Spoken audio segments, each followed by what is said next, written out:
All right, folks, I'm Cole Powell. This is Words Like That. Before we get into this episode, be sure to check out my top 20 iTunes charting Americana album, The Social Distance, featuring the award-nominated song Outlive My Life on Apple, Spotify, or wherever you get your music. So keep drinking your whiskey, 'cause this song ain't for me.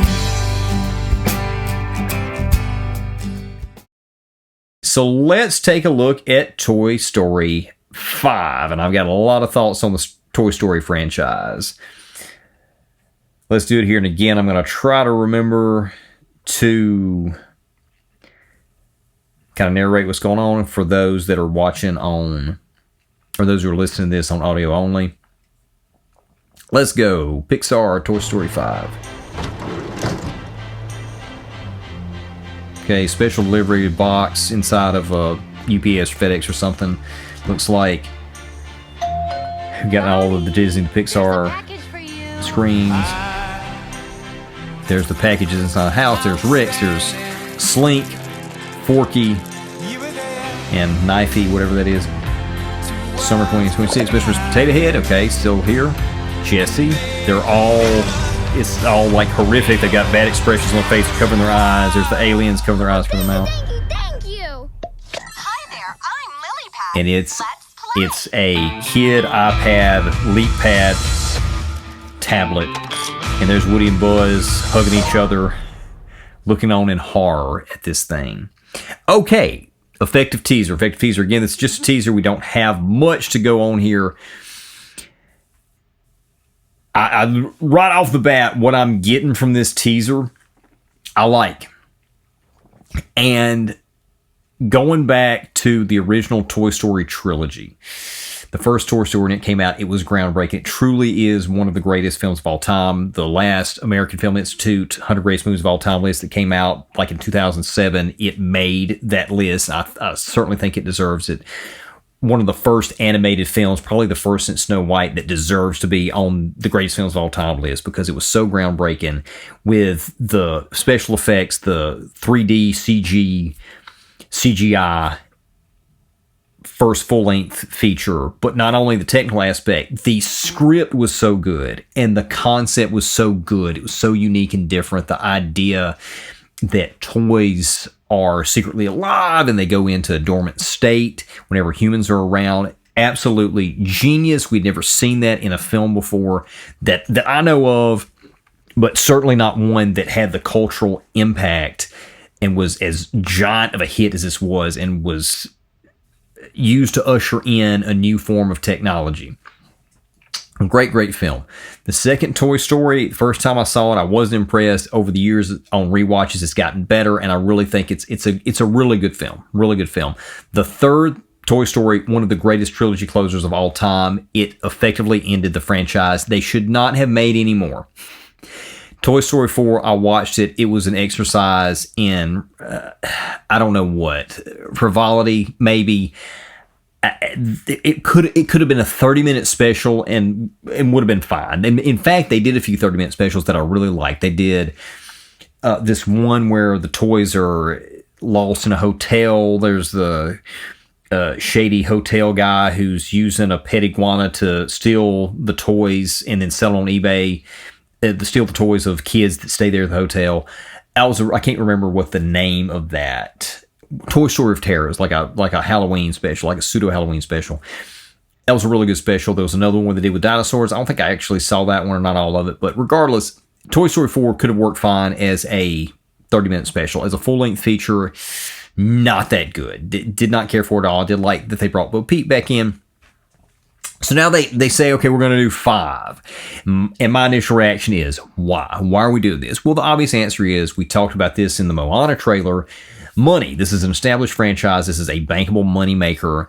And Toy Story 4, because it came out during COVID and the lockdowns, it went straight to Disney Plus. So they didn't get that box office that they may have ordinarily had. Well, now we don't have that to hamper a box office release, a box office take. So they're like, all right, let's make Toy Story 5, put it out there, and make some dough, because this is a historically bankable franchise. I get it. But creatively, in order to justify doing this movie beyond just the money. It has to be something good. It has to be something unique and interesting. And what I got from this teaser, this idea, they're obviously scared to death of this tablet, this children's tablet that has been shipped and delivered to, I guess that was Molly, their owner, who's got to be getting older now if they're following that continuity. They're quivering in terror, and we didn't really hear any of the characters, I don't think. I heard a single character speak. No Tim Allen, no Tom Hanks. And it's just them viscerally reacting in terror to the arrival of this tablet. And right off the bat, I think that's something that is interesting and unique and relevant to the culture, because right now we're in this technological AI apocalypse, AI upheaval. And we're starting to have conversations about screen time for children. How good is it for their brains? And what is that doing? Is it disconnecting them from the real world, from having real human relationships? Toys not being played with anymore, because kids don't play with toys anymore. I grew up, my thing were action figures. I've still got a bunch of action figures. I'm not sure if I got any up here, but I got some off camera here that you can't see. I was a huge action figure guy. I love toys and ships and all this kind of stuff.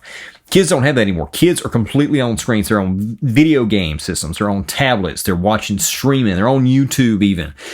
And I even see, I think this one is, this teaser that was uploaded to YouTube was set to act as a made for kids teaser. So they made this teaser specifically for the children audiences, and it's being shown to kids that are on their devices streaming on YouTube. So based on just this teaser, again, this was a 50-second teaser. Based on what we see here, it seems like that they're addressing this hot button topic of technology versus the real world, of kids being on machines as opposed to playing with physical objects like they used to. If that's the case, this could be a really good picture, particularly if it comes down on the side of real interactions, real toys, because I think that is the good side. I think that is the side to be on. I think the technology, even though I use it a lot, I've got 3 degrees. My first degree is actually in computer technology, and I use it every day. I'm sitting here using it with the camera and the computer, and this microphone is plugged into a digital recording system, and I'm gonna mix it and master it on my computer with editing programs. I use it all the time.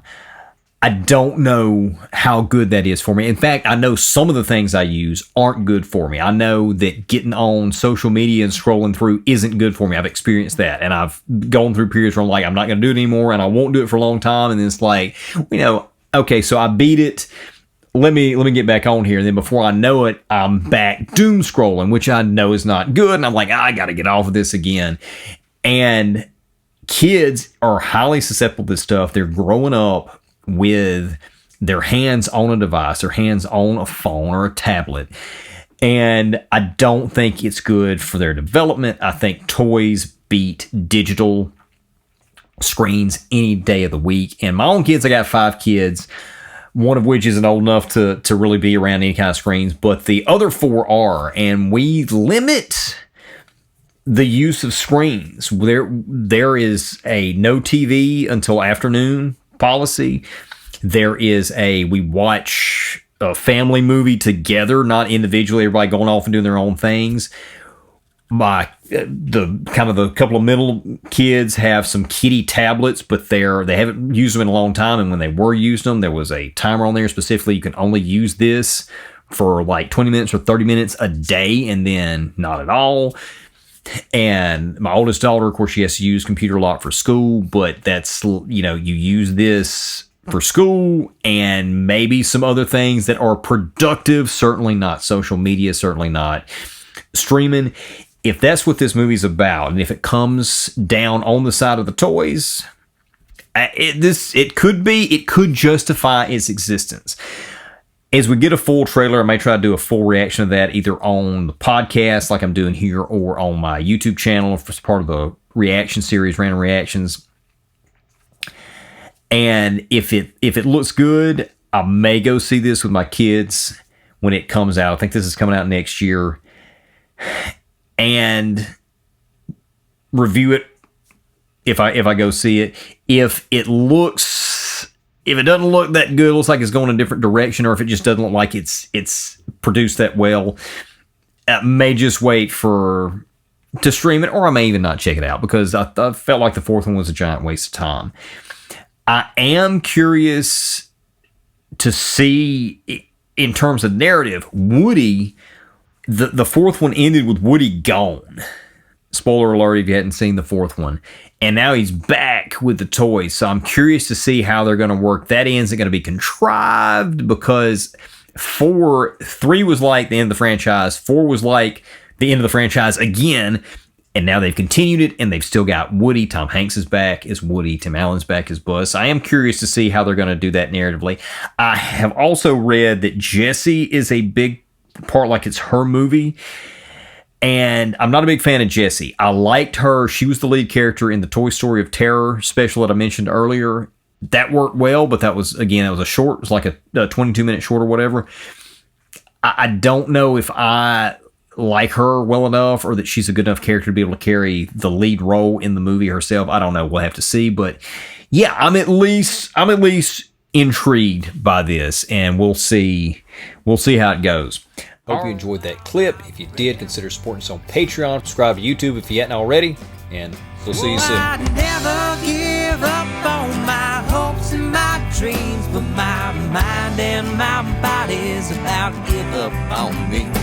This ain't what I want, and sure not what I need.